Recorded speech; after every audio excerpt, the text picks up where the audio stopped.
G'day everybody and welcome to the 2021 Supercoach season. My name's Jackson and today we're going to do something a little bit different. I've been looking at a lot of content out there and a lot of people are doing their ranks, either looking at averages or the top 6, top 10, whatever it may be for a certain position. And I thought I might try something a little bit different this year, try and test myself to think a little bit differently and put it into tier lists. So what I've done here is I've taken, some of the best performing defenders from last year, as well as some that are quite heavily being considered as fallen primos or breakout contenders, and chuck them into tiers here, going from basically they're a lock for top 6, like there's no reasonable thing that kind of would stop them from being there again this year, through to like a bust, right? And we're gonna rank them on each of these. So the exact categories are will be top 6. Should be top 6, so they usually will have the scoring potential or the runs on the board, but there's kind of one thing that's holding you back from locking them in. Could be top 6, so I guess somewhat similar, but maybe there's a couple of reasons, usually a couple of major reasons why you don't believe they'll be top 6. The C tier will not be top 6 as easy as it can be. You're very confident they're not going to end up top 6, and D is bust, so we're saying probably not even going to finish top 15 or close to top 15, and someone you could avoid at all costs. So I'm going to go through my tier rankings and how I stack up each of these players, but then we're also going to go through the results from a quiz I ran on, George's Discord. If you don't know Supercoach George, you're missing out on some of the best content on YouTube when it comes to Supercoach, so make sure you give him a sub. And join the Discord, because right after this one we're gonna start off or kick off the process for the premium midfielders for this season. So definitely join the Discord, be a part of that. So as you can see here, this form is what we kind of sent out, and we got nearly 40 responses from some of the best members on the Discord in terms of where they think each of these will finish. So we're gonna go through my tiers and then compare them to what the Discord said, and kind of see where there's any differences and maybe talk through those.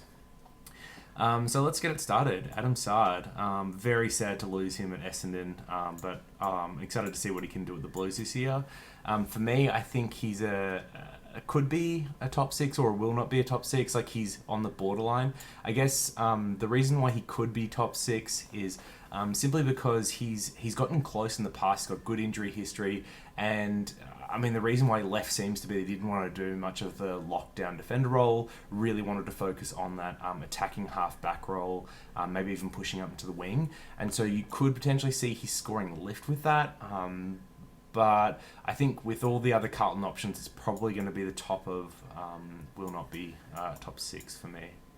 Alex Wizarden, he's a will not be top 6 for me this year, and it's, I think, a pretty easy decision. He's a very interesting option, but I think the reality is the Supercoach friendly role is going to be what Hearn's playing, and he's going to be cutting into Witherden's lunch effectively. So I think he's potentially an option for next year once Hearn goes, but yeah, there's a good chance he's just not going to have the scoring to really push the top 6 this year. Maynard is a really interesting one, actually. Wasn't one that I was necessarily super keen on, but did watch some of his some tapes on his vision from last year. He's actually a really interesting player to watch. He's quite exciting, rebounding off the halfback, but he's also somewhat inconsistent. I was a little bit surprised to realise he finished, I think, 5th overall on points last year. So playing every game, he's got quite good injury history behind him. The real interesting thing was he actually scored significantly better when Howe was in the side, going like 110s and 120s in those first few games before Howe got injured. So seeing him back for the full year, could really see him lift his scoring again, especially given he's a younger defender with potentially some room to grow and iron out some of that inconsistency. So for me, I think it's a little bit difficult between should be top 6 and could be top 6. I think he's probably the top of could be top 6 for me, and the only reason I'm leaning towards that is it seems like his scoring may be somewhat dependent on Howe being injury, and I don't particularly rate Howe's ability to stay on the park at 31 with the injury history has come through. So I think he's going to end up at the top of B for me.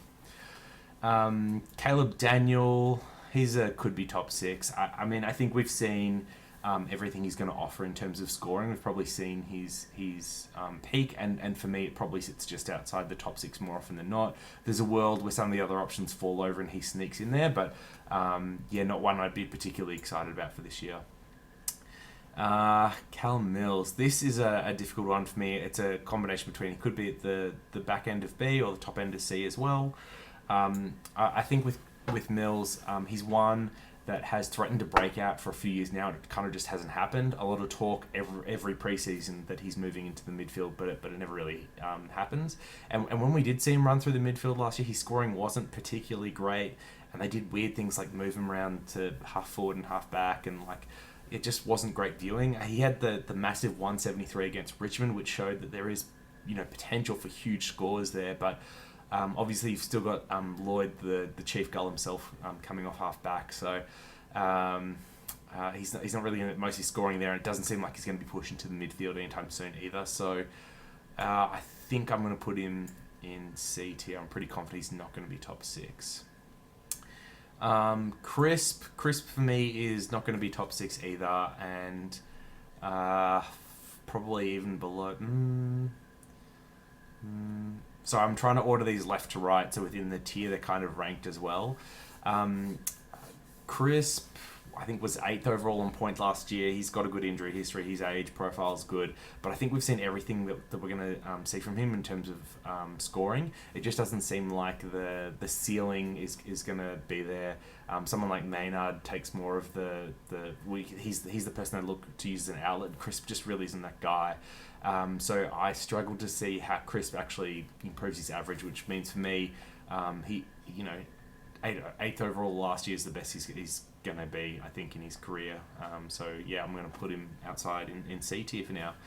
Lloyd, this is super easy S tier. I mean, he's been the best defender in Supercoach for the longest time. He doesn't cop injuries. He has the most Supercoach friendly role, and there appears to be no real changes either to Sydney's defensive structure or to whether or not the team's winning or losing, or to Lloyd's role that could see a change. So like really easy one. Short's an interesting one. It was kind of like long believed that he could definitely be one of the premium defenders, especially once Basher Hooley left and he was able to play more of that rebounding role. Didn't have to be as accountable as a small defender. He finished reasonably well. I think it was 12th overall last year, which was a really good bounce back from the 2019 season where he dislocated his elbow. His age is good. His injury history outside of that is pretty good as well. So look, in a year where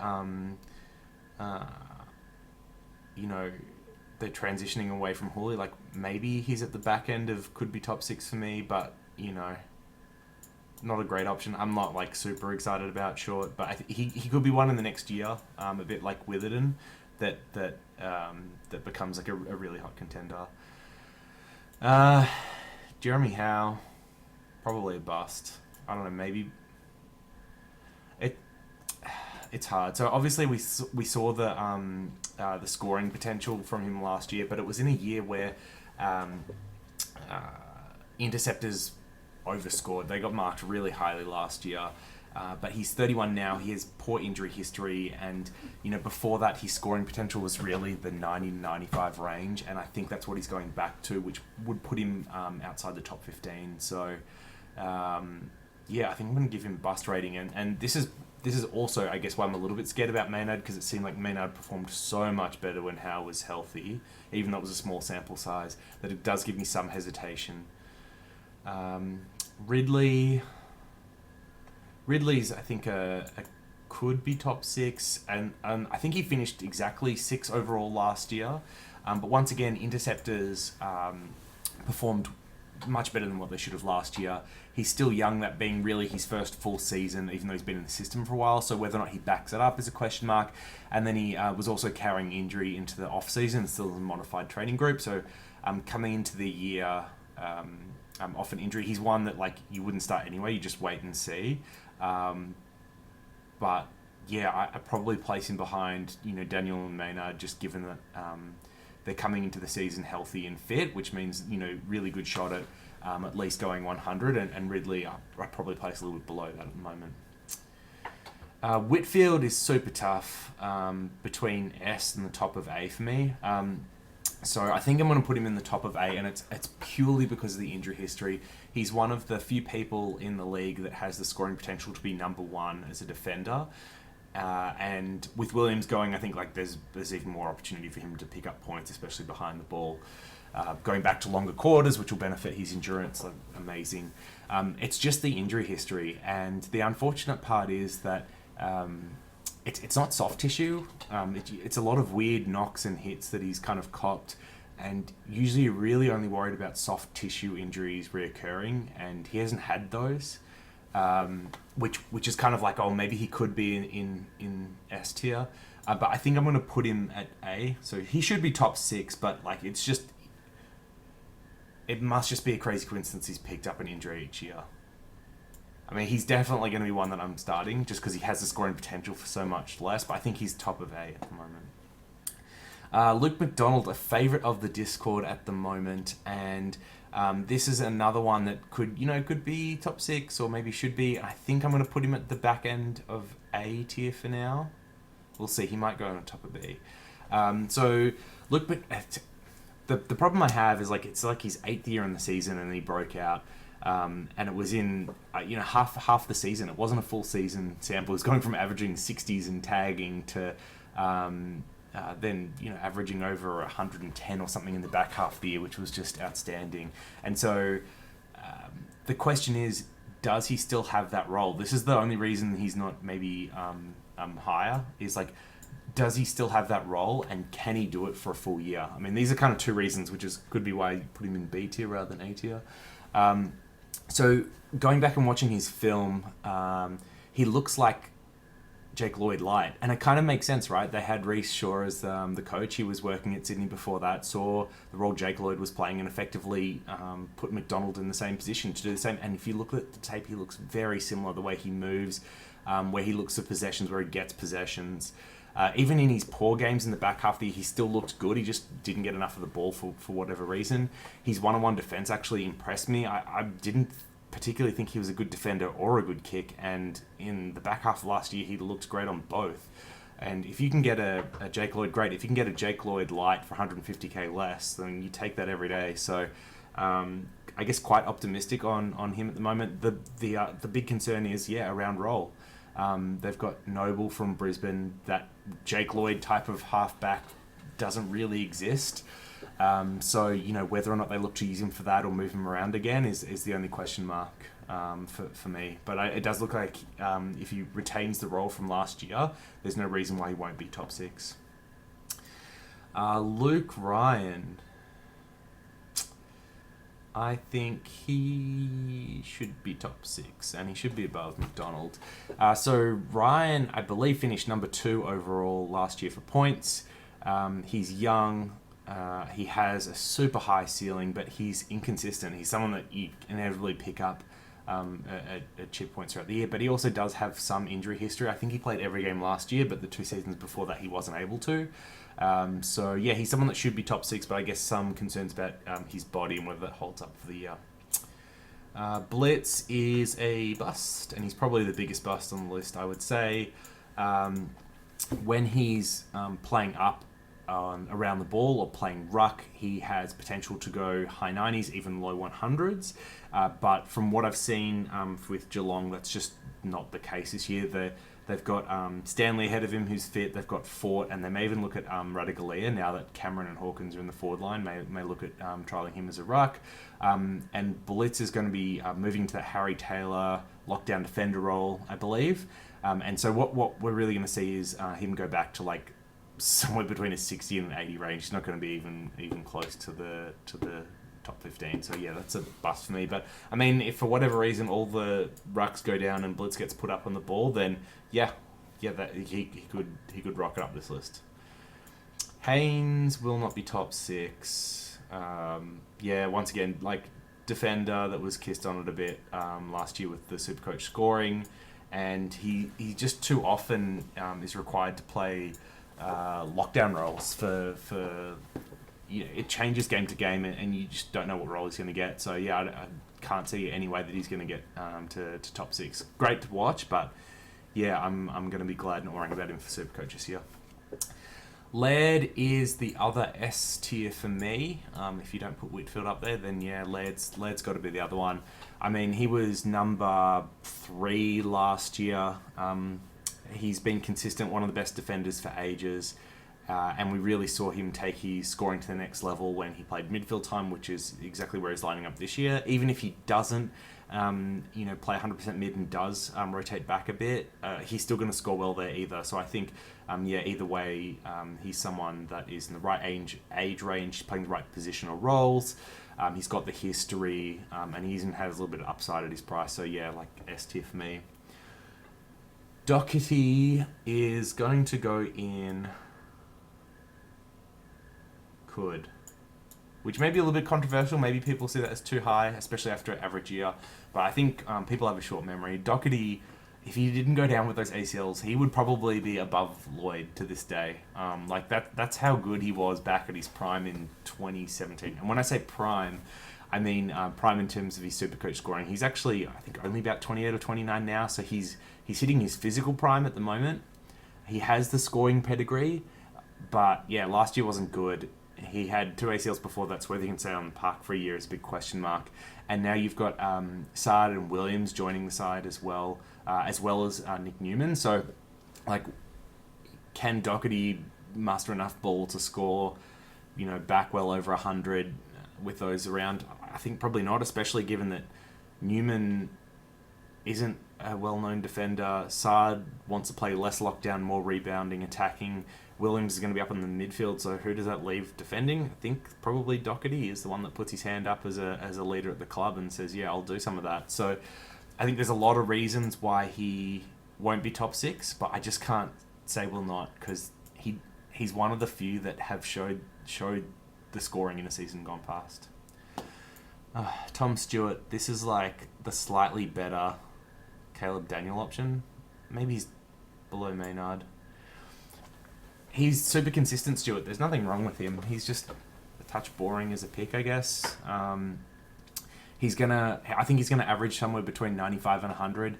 And if he plays every game, which he hasn't done every season, but if he does, he's going to be someone that's, I think, going to be sitting in the 6 to 10 mark. If you have enough defenders fall over in front of him, he could be top 6. But I just can't see him lifting his average any more than what it's been in the past.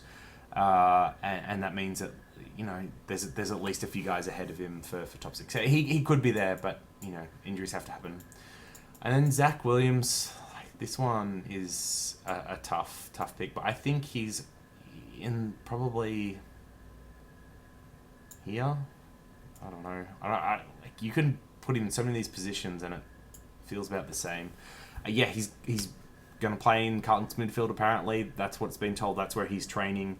I guess the concerns are that, even when he played midfield at GWS, he's still only averaging a touch over 100, which, is no guarantee of top 6, and he has a horrible history with injuries and knocks throughout games. So, and obviously different midfield look with Cripps, Walsh, Setterfield, Curnow, and then Williams. So, is he really playing on the ball, or is he playing more outside wing? Does he score as well there? I don't know. There's a lot of question marks. He obviously has the scoring capacity, but yeah, lots of questions. Maybe he's even less likely than these two. Okay, so that's roughly my tier list. I'm mostly happy with that. Let's go through. The Discord's kind of tier list. You can take your screenshot now if you want to, and we'll have a look at where they disagreed, I guess, and where they've moved people around. So I've quickly tallied these up, and the first one is so. Jake Lloyd is in fact the top pick. Everyone rated him as will be top 6. Roy Laird was second, and I think out of the nearly 40 responses, only 2 or 3 said he won't be. Didn't rate him here. So yeah. Then Whitfield actually they had in S tier as well, based on the rankings, a little bit lower than Lloyd and Laird, but yeah, up at the back end of S. In A tier, Luke Ryan was indeed the next best, then McDonald, and then Tom Stewart. There you go. So rating him, I guess, a little bit higher than I do. The consistency and the average over time has paid off. But these are the top two tiers, and I guess if we finished the season with these 6 as the top 6 scoring mids, you probably wouldn't be surprised. It looks like a pretty good top 6. Moving on to B tier, so they had Maynard at the top of B tier. They had Daniel next, and I guess there was a pretty big gap between Maynard and Daniel. Yeah, like reasonable gap. And then Daniel, Ridley, and Williams all had the same score of like 2.8 out of 5, which I'll show in a minute, I guess. With only decimal places kind of separating these. So these 3, very much the same. Maynard ahead of them in 7th. Oh my god, they actually had Short as well. Wow, okay. Maybe I don't think differently to the group mentality. So Short not far behind these 3, but there. Doherty moves down a tier. And Mills moves up. So actually just looking at it, Mills, Howe, and oh my god. Wills, Howe, and Doherty all came in at 2.5.